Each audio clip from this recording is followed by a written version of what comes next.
Welcome to Researching the Future, What's Next for the People Who Can Save the World conference. This is session number 2 after our lively morning session. I'm Tim Winkler from Twig Marketing, and we're bringing this conference to you in conjunction with the indefatigable Stephen Matchett from Campus Morning Mail, looking at the key issues for Australian university researchers right now. This session is on international collaboration, opportunities and challenges.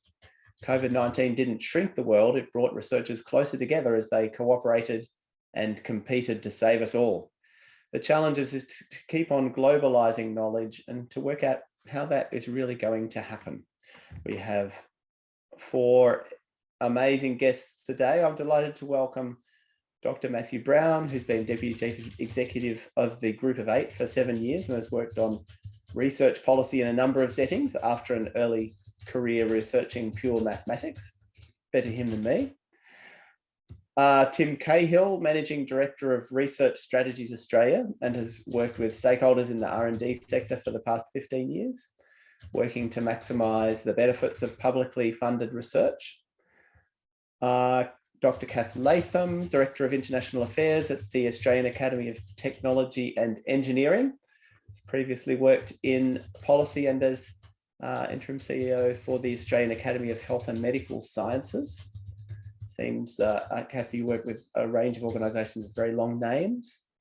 And Professor Sarah Medland, Interim Program Director of Mental Health and Neuroscience at the QIMR Berghofer Medical Research Institute. She's an expert in psychiatric genetics and is also just getting over COVID, so it's very good of her to join with us today as well. Before we get underway, I wanted to acknowledge that I'm hosting this webinar from the lands of the Yorta Yorta people, and also acknowledge the traditional custodians of the various lands on which we all meeting and working today, and pay our respects to elders past, present and emerging.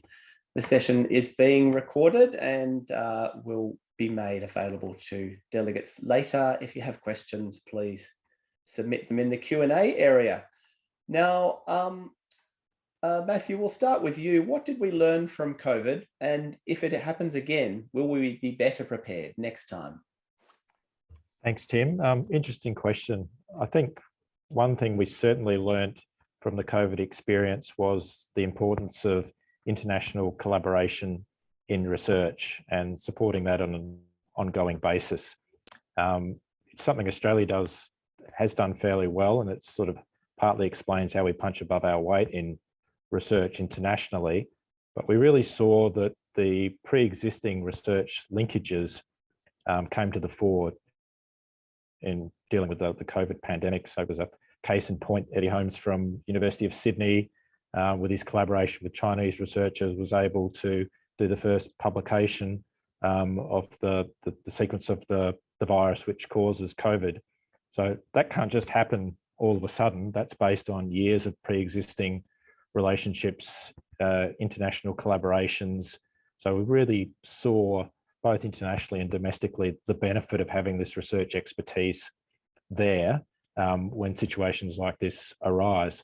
I think perhaps for future situations like this, pandemics or whatever the crises may be, I think we've also learnt the benefit of perhaps more strategic or targeted international collaboration as well. Not just the usual research to research relationship, but what can happen when those relationships are leveraged with a specific goal in mind, you know, whether it's the COVID pandemic or in the future with climate change research or whatever it may be. For the future, I think that we will be better placed just because we've had this experience in collaborating with a target in mind with the international research community. Just a follow-up question on that, Matthew, then. If we're going to see more strategic and targeted international collaboration, does that mean DVCRs are going to be holding very tightly to the purse strings on the international travel budgets? Well, the financing of university research is possibly a whole nother discussion. and it certainly will impact heavily on what can be done in terms of international engagement. And I think probably that's a discussion we're going to be having with the new government around their universities accord, exactly how the structure of research funding works, how it enables research collaboration and international research as well. That's been one of the other impacts of COVID, is that it's impacted on the revenue streams of universities, in that we saw for 2020, for the first time, perhaps in recorded history, that the expenditure of universities on research went down in real terms. So there's obviously pressure on the system from COVID. So it's an open question about how that discretionary income that's been used to cross-subsidise research, how that will be replaced in the future. So I think DVCR have a lot bigger questions than just managing the travel budgets of researchers. There's the whole funding picture to look at in terms of supporting internationally engaged research, and maybe that's something we can delve into in more detail later in the discussion. Kath, what's your thoughts? COVID, did you think we learned anything in particular? And if it was going to be more strategic in future, where do you see that going? Sure. Certainly, as far as the research collaborations are concerned, I agree with Matt in that, we have learned that being a bit more strategic and targeted about those collaborations is something that could work in to the global benefit. But I guess the main point I was going to make was that we would be prepared for, say, not being able to travel much better than we were, say, for this pandemic. Our ways of working mean that we can really continue international collaborations in a much more effective way, without having to fly there and stand in front of somebody, perhaps. We're carrying out conferences such as this particular conference. And I know certainly from ATSI's point of view, we think nothing of organising a bilateral conference with, more accessible to people in experts and interested parties in both of the participating countries than, say, we would have in the past. So there's more opportunities to engage, and that we've really learned how to do that in a much better way, I think. Does that, and Kath, following up on that, does that open up opportunities also to new partners who we may not have spent time with in the past? Countries which are more difficult to travel to, countries where it may be a little unsafe, but there are some interesting emerging bits of research, places where we can work and send our knowledge to where they could benefit more greatly. Does this change the face of how we collaborate and who we choose to collaborate with internationally?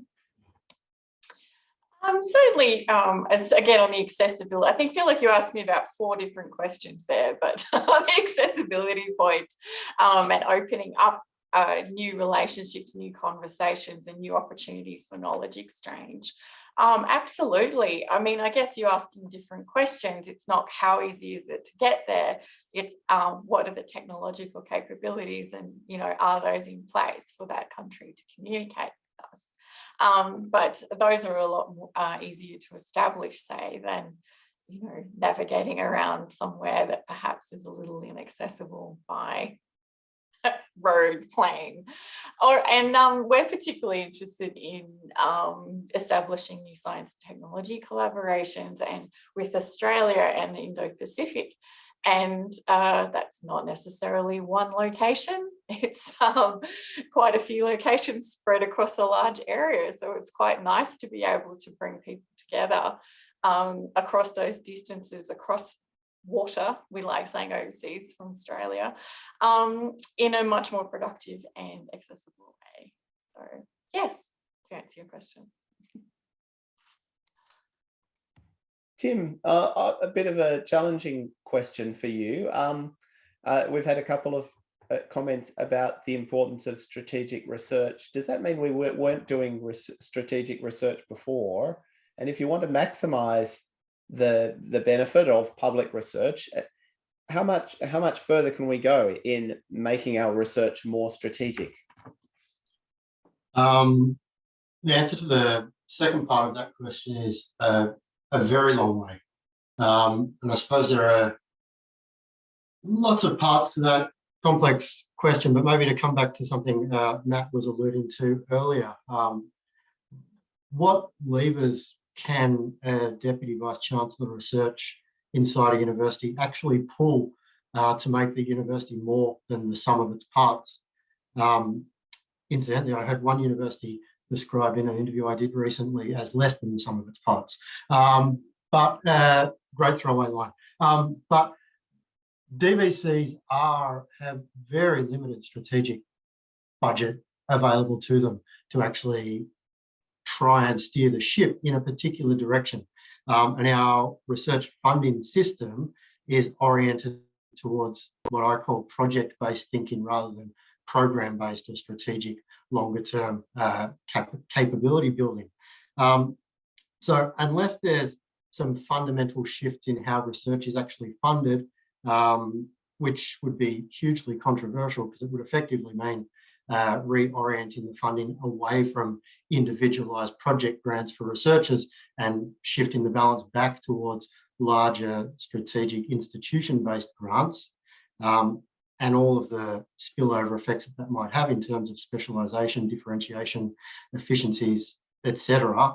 Unless there's a shift substantially in how research is funded, it's going to be very difficult for institutions to become more strategic.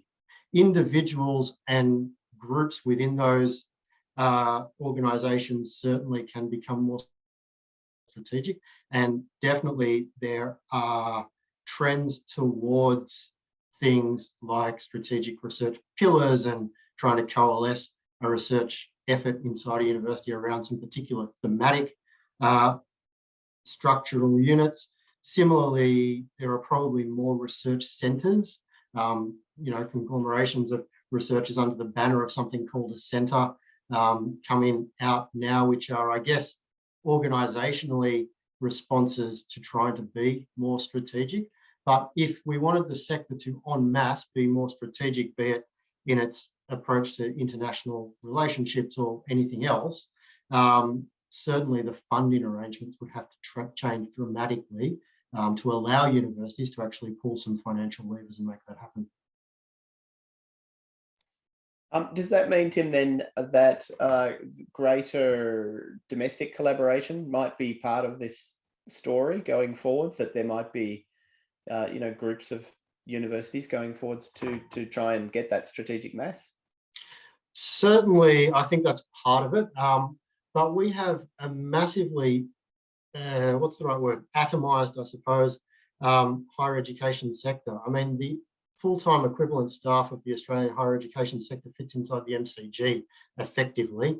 And that's both professional and academic staff inside the MCG. And yet within that, and this is not to disparage any of my colleagues here, but we've got myriad representative organisations, all with overlapping but competing interests.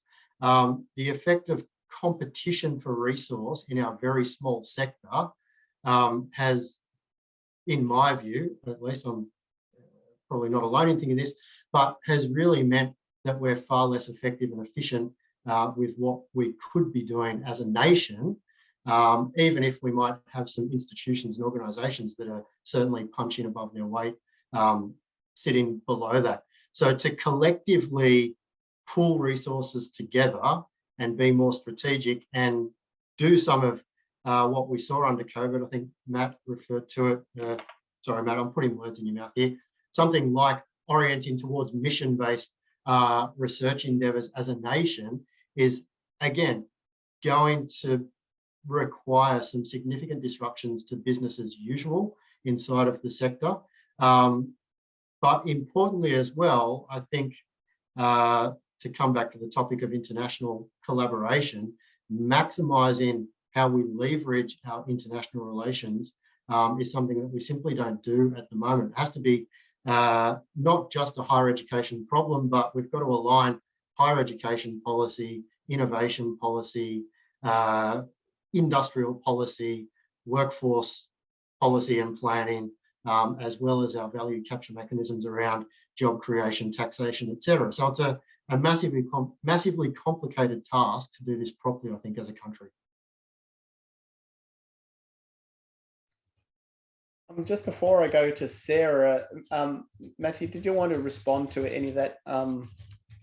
Because there were a couple of references to what you had said, so it would be good to close off that, because then I had a couple of other questions I wanted to get to Sarah. Sure, thanks, Tim. Just briefly, yes, we sort of have perhaps looked more strategically under COVID, but with international engagement and research in general, it's always got to be that balance between investigator-driven research. You can't make researchers do things and work with people they don't want to, and that's not the way to get the best research. Sort of the balance of that with sort of directing them, I guess, in a more strategic way. And I think in COVID, we sort of saw that come together, that the existing research-driven relationships were leveraged in a strategic way, and it wasn't necessarily always a formal strategic program or mission that they're acting in, but they had a common strategic goal, I guess, if you like. So we saw that kind of balance between the two, which is really what you need to have a truly effective research system. In terms of how our research system works in Australia, I guess speaking just for the group of 8, one of the groups that Tim spoke about, I mean, all of our members are very large organisations on a global scale, I guess, as research intensive universities. So they do have scale there, which means that within their organisations, they can be more strategic. Obviously, as Tim alluded to, there are funding constraints in Australia, but the size of the research intensive operation that the group of 8s have means that I guess they have less need to collaborate externally, that they do have the critical mass internally, and certainly a better funding arrangement could help use that more effectively.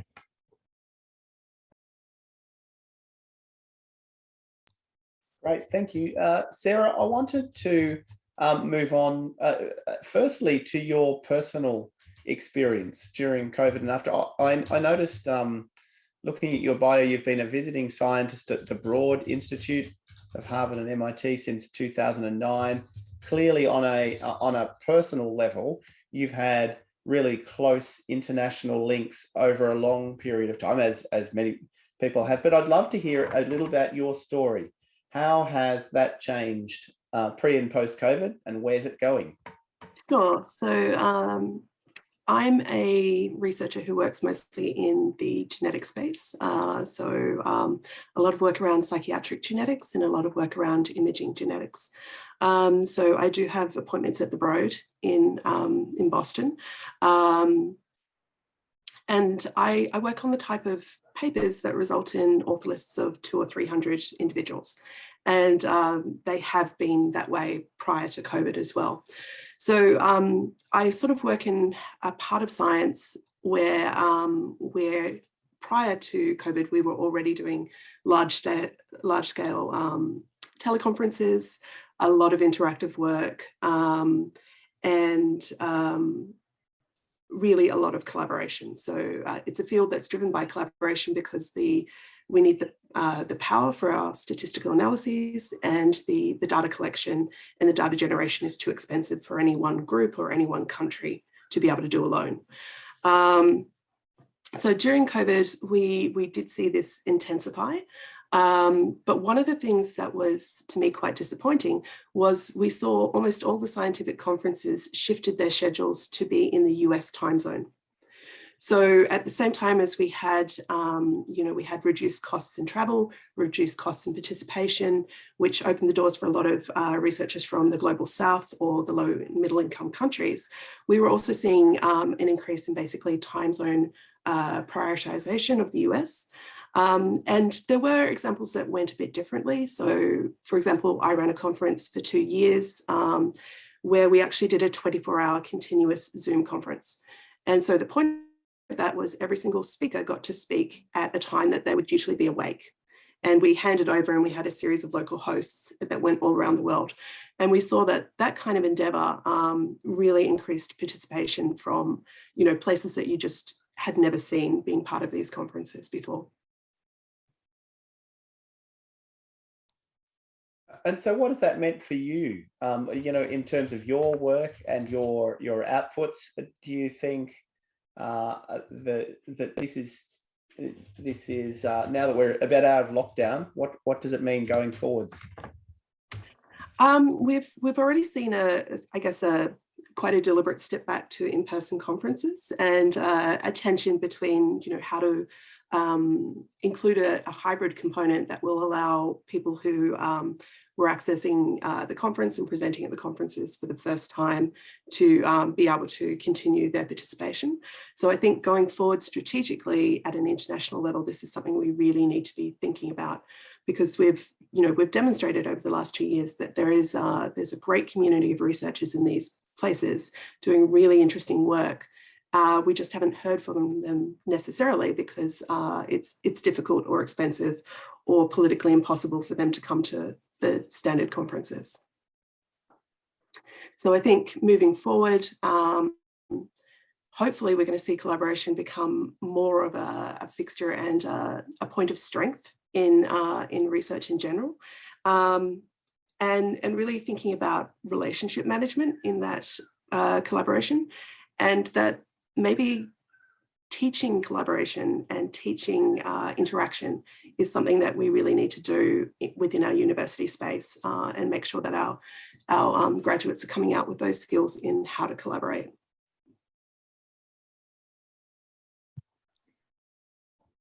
Kath, do you think it's going to be harder to get people to come to Australia for Australian-based conferences and collaboration?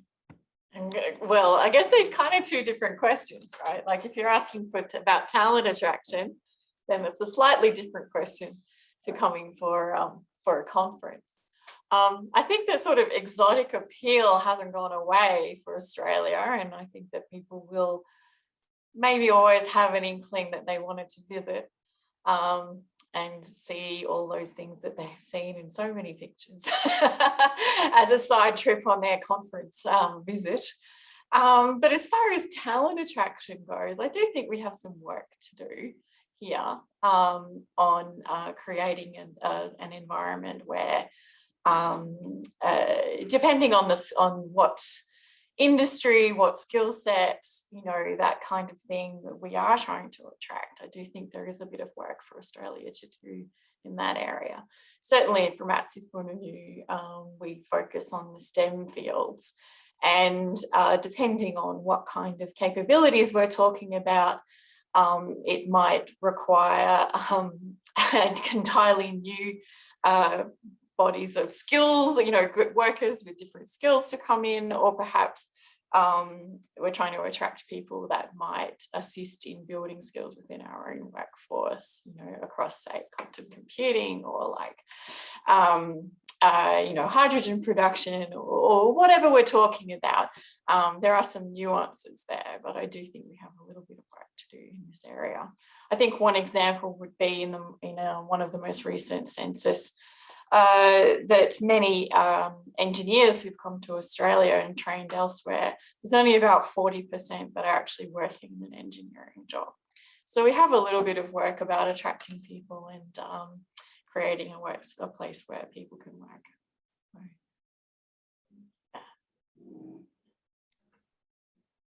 So following up on that, Kath, would you see a day when, if we're accepting staff working from home, then does it matter where their home is? Should we be starting to recruit people to work from home from elsewhere in the world as part of our workforce? Do we have to get them here? I can feel a million employers just freaking out at the concept of that question. But I mean, I think it depends on the type of work. I don't think anybody could possibly give a blanket answer, yes or no, to that question. Certainly, there's plenty of on-site work that's necessary where it's just not possible to do such a thing. But I can see a future where, when we are talking about skills exchange, and not just in a training capacity, as far as really in a collaborative way, bringing people together, perhaps there is an opportunity there for remote workforces in certain areas, particularly when the need is urgent, I think. Tim, have you seen any opportunities where there could be efficiencies to recruit overseas workforces or use technology better?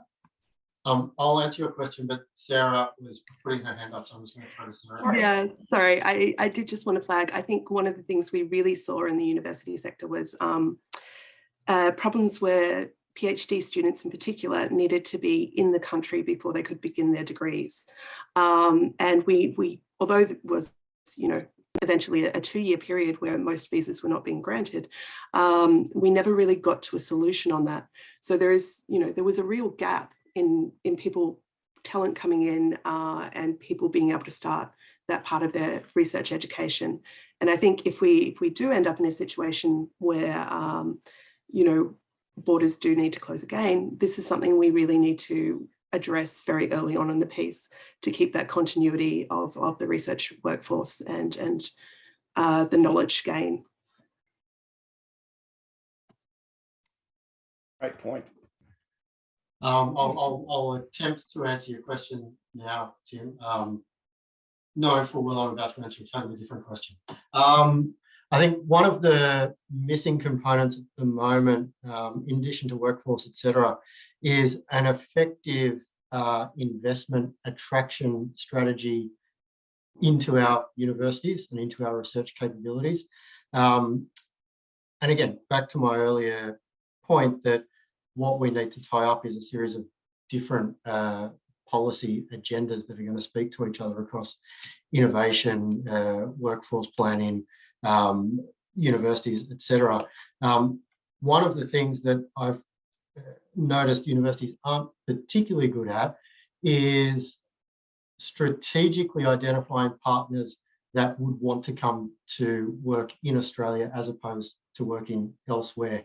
And that's a very complicated proposition. And I think that's why it's not being done. But just by way of example, I did some work with Oz Biotech and Medicines Australia last year around regenerative medicine.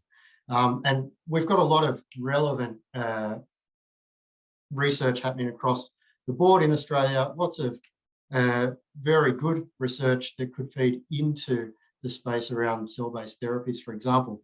But aside from the sector that we've got domestically, what is it about Australia that could possibly attract big biotech companies or pharma companies with a biotech product suite to actually come and work with Australian universities and invest in long-term infrastructure in this country?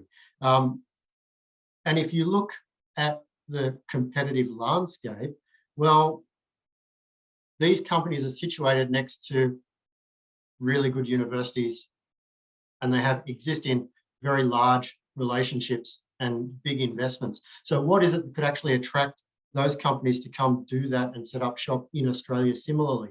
And in the case of regenerative medicine, it's actually a bunch of things that aren't related to research. So it's actually, how do we create an attractive export opportunity to build those regenerative therapies in Australia, manufacture them here and export them into Southeast Asia and South Asia in 24-hour turnarounds, that would actually open up those markets to those companies.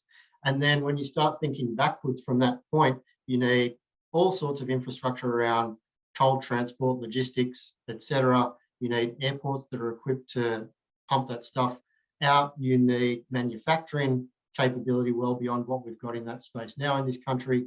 You need all of these non-research things before you're going to get the scale of investment that we really want in that industry from global players into our Australian university research. So again, it's a very complicated question, not the question you asked, admittedly, but definitely a coherent investment attraction strategy is something that's lacking in this country as well.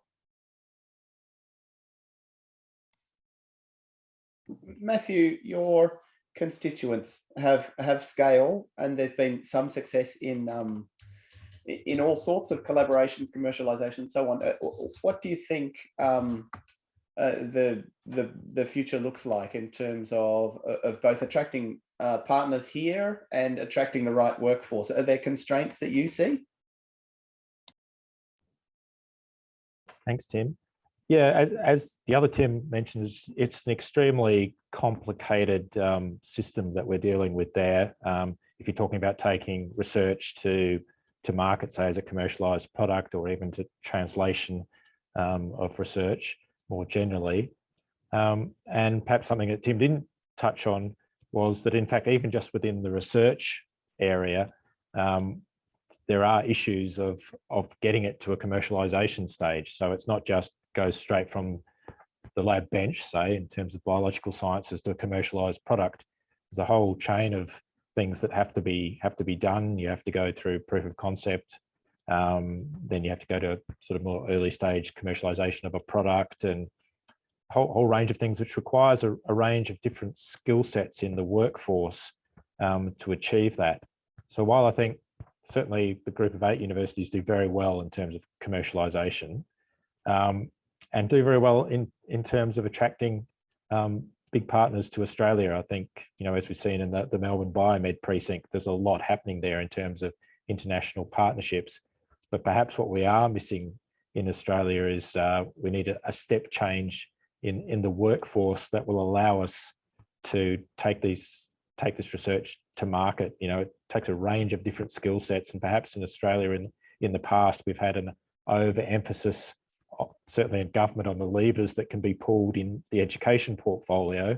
So it's universities sit in the education portfolio. So what levers do government have? Well, we can try and make researchers be more entrepreneurial to sort of operate further on that commercialization chain, value chain. And certainly some researchers can do that, but it's not necessarily for all of them. So we do need a more sophisticated workforce along that commercialization chain. And I think that's one area where we need a step change, I guess, in the way that governments think about commercialization of university research. And hopefully we're seeing now that the new government has committed to the commercialization, university research commercialization program of the previous government. There's going to be some continuity there. And I guess it will be interesting to see if we get more collaboration between various parts of government, sort of as Tim alluded to, you know, our industry policy with our education policy to make sure that all the bits are joined up so that we can actually get to the point of research being exported overseas. I think that's, and universities have a core part in that, but it's not down to universities alone to do that. Which brings up some really interesting questions about, you know, how much do we export overseas? There was, we've all seen the headlines recently. Kath, did you want to add in here? Yeah, I was just going to pick up on a couple of points that Tim and Matt were discussing. I think we've been talking a lot about what's needed and what would look great about strategic research and collaboration, talent attraction, and workforce. On a systems level, massive changes, which we all know are quite difficult to make. But I guess I just wanted to jump in and I highlight the fact that there are opportunities to start to do things on a smaller scale in this direction. And I'm just going to plug a program by the Department of Industry that ATSI is going to deliver. And it's about using science as a form of diplomacy, I guess, by strategic investment across 4 different areas identified at the government level, and priority partners for projects to be funded under that program. And they're things like advanced manufacturing and RNA vaccines, things that nobody would argue but are important to Australia. But it's a, it's a modest $18 million, fund that really does encourage those partnerships. It encourages researchers to go to countries where we know at the sort of government to government level that there's interest in partnership. So it's kind of initiating on a smaller scale than whole of system change. So an opportunity to really start in that direction. And this program, for example, is quite flexible. So it's research projects, but also, say, skills exchange and commercialisation activities. It's designed to be quite agile and responsive. So it's just an example on something that could be slightly smaller scale, but still kind of cutting across all the levels from the researcher right up to government. So.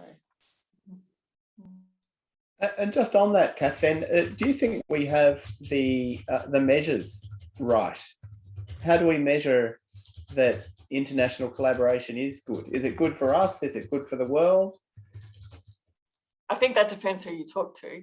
I think I think in this conversation we are talking about bringing talent to Australia. We're talking about a benefit for Australia, but I do think there is a two-way conversation to be had. It's more an exchange in some areas where we can offer things to other countries, other communities, the expertise that we have in exchange for expertise that, say, other partnering collaborative countries may also have. I think that that's perhaps something that shouldn't be overlooked. Yeah, certainly. Yes, Tim. I'm also going to throw to Sarah again to also have a hand up before me. Sorry.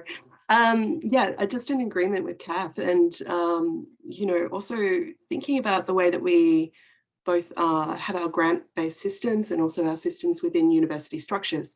Almost all those systems focus almost exclusively on leadership of programs. So the recognition of service to the community and to the discipline and service at an international level.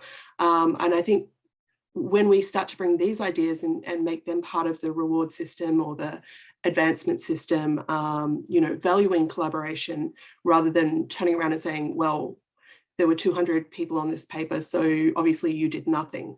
We need to really change that conversation, and that will help to prioritize some of those things as well. And I'll throw back to Tim.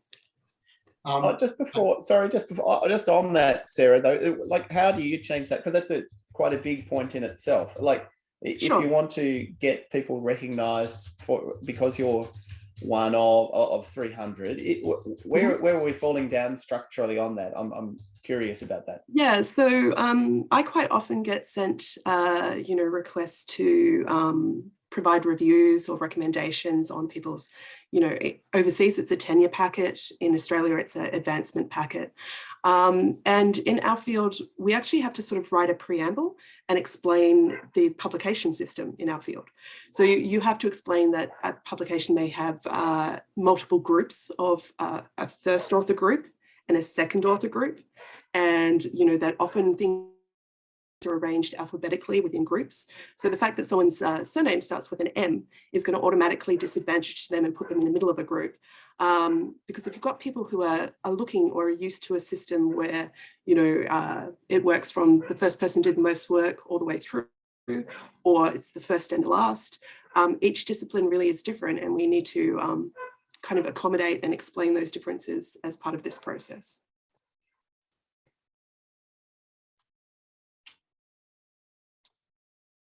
Over to you, Tim. Excellent. I was just going to pick up on the point around the measures in place. And I think one of the things that we overlook when we talk so much about measures is, particularly in the commercialisation space, how core our value capture mechanisms are, and how much, to Matt's point, the levers have really, or the onus has really been on universities to both be responsible for value capture, but also demonstrate value capture. There was a survey a few years ago of a couple of hundred universities in the US on commercialization activities, and it found that about 16% of the total value of commercialization of university research was actually captured by US universities. And this is the peak body that includes all of the superstars in terms of university commercialization. 16% of the overall value, commercial value of what's coming out of those universities is what's captured by universities. What we don't talk about is what value capture mechanisms, again, in other portfolios, we might create to start getting this money back into our university research system. Some of the perverse tactics I've seen employed by universities to look good on some of the measures that we've currently got in place is, for example, $500 million donations into offshore entities owned by the university that by law can't come back into this country. Similarly, selling off hundreds of millions of dollars of IP to the first wealthy company that comes knocking on the door in perpetuity. These have no benefit or have very little benefit to the Australian public that is funding large parts of that research endeavour. And until there are mature and effective and well-considered mechanisms in other places, again, around taxation, job creation, all sorts of other portfolios, to actually capture some of that value that's being generated from universities back into our system, I think we're going to see a lot of the benefit of what we do offshore, which might be fine. Depends on what you think the mission of Australian universities is. But certainly we don't have a framework at the moment to systematically capture the value being produced by universities. And I do think that the question about measuring that is really putting the horse before the cart in many ways.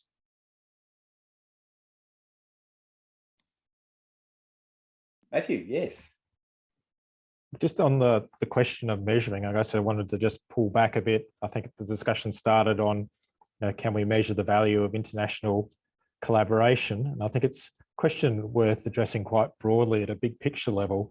In terms of measuring, well, one thing we do know is that publications that have an international collaborator on them, Australian publications that have an international collaborator on them, are more cited than those that are purely domestic. So that immediately indicates that collaborating internationally is better research across all fields. And that really also perhaps indicates more broadly the value of international collaboration. If you think about it structurally, Australia does very well with its research. We have 7 of the group of 8 members are in the top 100 institutions in the world based on research, basically. So there's no doubt we punch above our weight, but despite that fact, we're only a very small part of the international research landscape. So what international collaboration does is it gives us access to the best research that's going on around the world. Rather than just assuming that we'll have all the great ideas, it's like, well, how do we access the great ideas around the world and bring them home to drive the Australian economy? And that's really part of the value of international collaboration. I think that we should focus on and help to drive, I guess, all of our considerations in the research collaboration space. So Matthew, following up on that, there's over the last couple of years, we've seen a whole range of headlines with concerns about the foreign involvement, the involvement of foreign powers in universities in Australia and in research. Have we seen a change over the last couple of years in the boundaries for what we should share overseas? So flipping the dynamic, what are the boundaries and have they shifted? Certainly there's been more focus on these types of questions in the public and political sphere. And I think it's quite a complicated issue, and it's probably, we do well to sort of split it up a little bit. So around truly critical research that's sensitive, national interest, this is something that universities have been dealing with for a long time. You know, we've had the Defence Trade Controls Act in place for a decade now, and universities have been, well, they collaborated in getting that implemented. And so universities with that really sensitive research have a lot of experience in, as we put it, building tall fences around small paddocks. You know, the things that really need to be protected, obviously, we have measures in place and procedures in place to be able to do that. You know, I think it even goes to the extent that certain vice chancellors don't know there is some of the sensitive research that's going on in their own institution because the management of the security clearances and the information flows to keep it all secure. So that's one element. And universities, particularly Group of Eights, who have a lot of experience in that research, have highly developed systems and organisational infrastructure in place to deal with that. More broadly, we've seen in the last few years, I guess, concern about more general research engagement and the possible influence from foreign powers. And it's always going to be a bit of a trade-off in research, because research is essentially an open collaborative process. Whereas if you want to lock everything down securely, that's kind of the antithesis. So where the sector's been at is really trying to develop with government a proportionate response to protecting research in a country agnostic way. So research is research. So 2019, the University Foreign Interference Task Force was formed. Group of Eight was one of the founders there. This is really a forum for the first time where universities could get together with government departments and security agencies and say, okay, so what are the issues? To get those issues from security agencies, to explain to security agencies how universities work, and to come up with guidelines that could actually improve how universities deal with these things. So I think there's kind of those two elements there. And I think in recent years, we've certainly seen the general capability of universities increase and be codified through the guidelines and how we might protect research from foreign interference of any kind. Sarah, how does the limitations on what you share and when you share, how does that affect you and your work? Interesting question. So in the type of work that I do, most of the restrictions are actually coming from particularly the privacy laws in Europe. So there's a set of laws, the GDPR laws or rules, and each university interprets that to some extent the way that they want.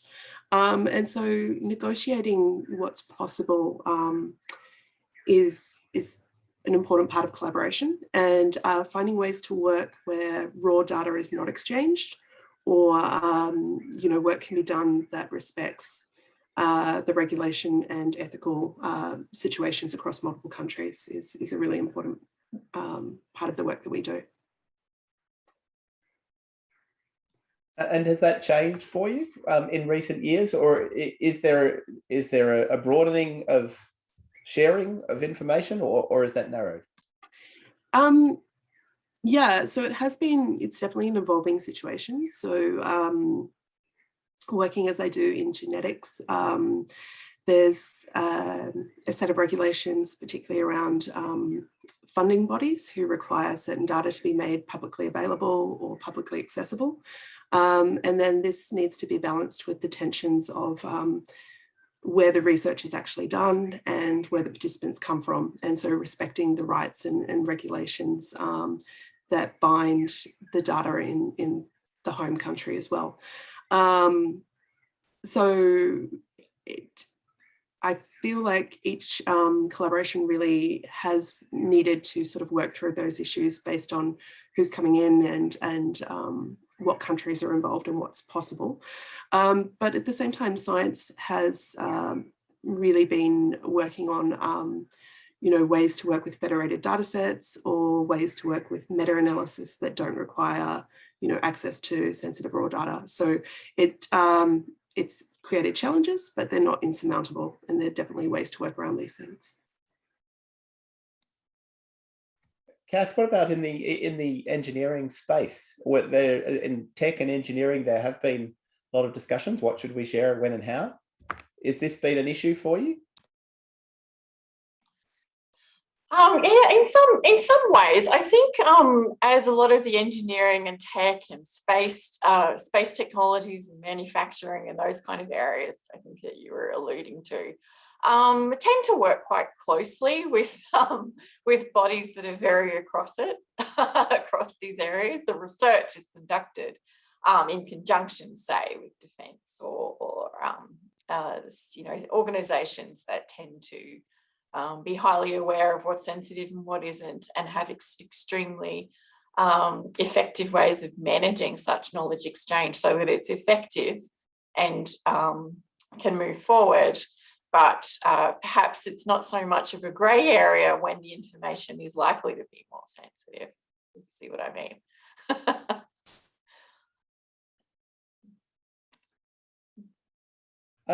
Tim, you were saying before that a lot of our research insights are headed overseas. So a lot of the outcomes of our research end up slipping overseas, partly because of our funding model. Is that going to change? Do you see an appetite for the big conversation? Maybe not for the big conversation, but certainly lots of smaller conversations. A lot of the work I'm doing at the moment is tracing, I guess, the translational path of Australian research into industrial applications, broadly industrial applications. So actually taking a look at, here's the research published in Australia, here's the body of research from all over the world that cites that research, and here are the patterns that sit on the other side of that, and various configurations of those three levels of that network. And what I certainly see again and again and again is, and this is across domains including biotechnology, advanced manufacturing, what else is in there? Vaccines, antimicrobial resistance research, all sorts of different domains. What I can see is that Australia is doing massively impactful research in a commercial sense, but it's being translated by others elsewhere, usually offshore, and a vast amount of that happening in the US, but a large amount of that also happening in China, depending on which domain we're talking about. So you can see Australia's writing great research, publishing great research, highly influential on other research, and that research, that other research, once removed, is highly influential on the patent landscape.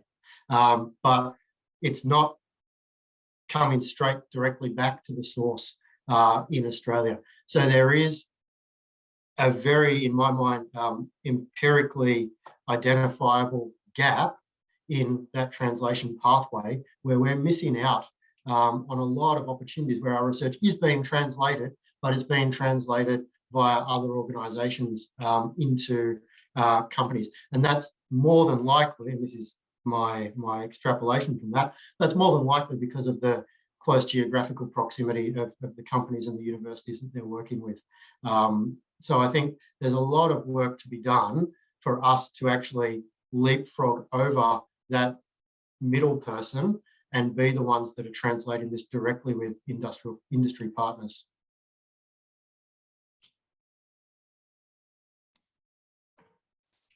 As we resume, greater global interaction, is there a risk that we will diminish the number of people we work with at home? Is there an inverse relationship between working with people as we work with more people overseas? Perhaps we work with fewer at home, particularly in a highly competitive sector like we have here. Kath, what do you think? I'm not sure it's that much of a zero-sum game. I mean, we are constantly talking about growth. And so I think there's room for both things. I think there's room for building our local domestic workforce and for encouraging exchange and migration of skilled workers with new skill sets to diversify, you know, the kinds of things that we're doing in Australia. So, you know, are we going to diminish our domestic workforce? I mean, COVID wasn't that long ago. We did exist before that, and we were managing to do international collaboration and such without diminishing our domestic workforce. It's been a long time since we've been talking about the brain drain. So, I don't think so, but you know, I don't have a crystal ball. So. Sarah, are there particular technological solutions that you could see working to over the next 5 years or so that would really change the way that we do collaborate and make a substantial difference and, you know, take us to a brave new world?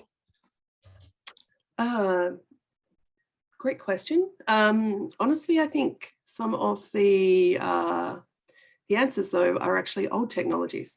So, and current technologies. So, you know, one thing that we've really seen is how important the internet infrastructure is, and particularly, you know, when you're off campus, making sure that your researchers are able to participate because they have fast enough internet. You know, it's something that we talk about a lot as a nation, but it's very true. You know, the other big infrastructure hole that a lot of people fell into was not having, you know, technology at home, and then the global kind of deficit and wait times on a lot of that technology that's really, you know, it's not cutting edge. It's absolutely sort of necessary for the type of works we do. I mean, I think at a you know, more kind of future-looking approach, you know, the importance of cloud and that kind of computing, but it needs to be balanced once again with the restrictions on, you know, the ethical and legal restrictions on what type of work can be worked on in a cloud, because it's not the case that everything can just be put up in the cloud and worked on that way. So maintaining the high performance computing infrastructure, and particularly the amount of memory in those infrastructure systems is critically important to allow Australia to remain competitive and become more competitive, I would say. Fantastic. Well, we're running out of time. I'd just really like to close with a quick thought from each of you on do we have a clear plan as a nation? And if not, who's going to come up with it? An easy one to finish on. Sarah, why don't we start with you? Okay, so a clear plan around collaboration, and I'm actually not sure that a one-size-fits-all approach is going to be the best way forward. I feel that a lot of these things need to be fairly organic and driven by the researchers and the institutes that are actually working together. So I would probably say that I think the flexibility to be able to do the work that needs to be done is going to be the most important thing, rather than having a one-size-fits-all national plan.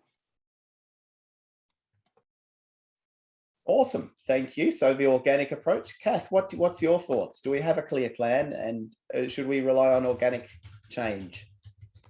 I don't think we have a clear plan necessarily laid out ready for us to implement, but I think there are opportunities with global challenges. I mean, we are facing things that the whole world is facing, and the most obvious there probably would be, you know, COVID, where we have a lot of great examples of how things have worked, and climate, a lot of an issue where we do need to be doing that really soon.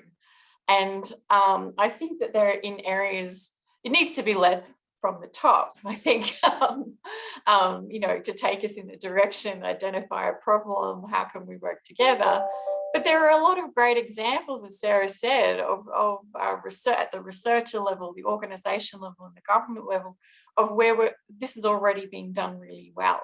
So modelling and the way that it's being done really well, and then identifying global problems that where it needs to be urgently applied, I think are probably, that's how I would do it. But I'm not in charge, so. Thank you. Matthew, what's your thoughts? I think to a certain degree, agree with Sarah that research is an organic exercise, but it always helps to have appropriate frameworks in place. I guess you might call that a plan. And I think we're at an interesting stage where, in terms of international research collaboration, we are seeing the development of some frameworks which may help to sort of have a national plan, if you like. So we're seeing, for instance, in the UK-Australian FTA, Free Trade Agreement, there's an entire chapter on innovation, which we've never seen in an FTA before. So we're starting to think about what's our plan for engaging broadly with the UK in terms of research and innovation. We're seeing other structures like the Quad and AUKUS, which will also have research clearly as a component there. And domestically, we've just had announced the Skills Summit, Jobs and Skills Summit.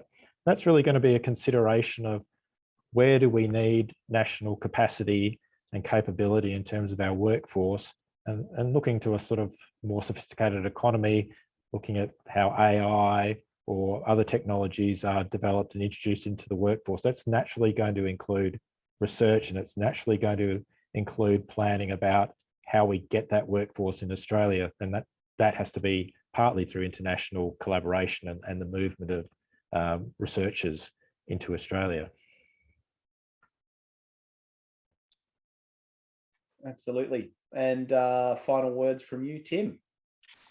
I'll echo Sarah's comments that I do think it has to be organic and effectively bottom up in lots of ways. But I think what we're missing at the moment in this country are mechanisms to firstly identify the best of what's bubbling up from underneath, but then importantly scale that out to national opportunities and national strategic priorities. I think that's the part that we don't do particularly well. And I think that's where a lot of the so-called planning might be able to be implemented, rather than having a heavy-handed top-down approach from government, which we've seen fail quite a few times in this sector. Actually having mechanisms to grab the best and scale it out, in my view, is probably a more constructive approach. Fantastic. Thank you all. It's been a fascinating discussion. Matthew, Sarah, Kath, Tim, thank you. There's clearly many more conversations to be had, but I think we've made some good progress today, really insightful. Thanks again for your time.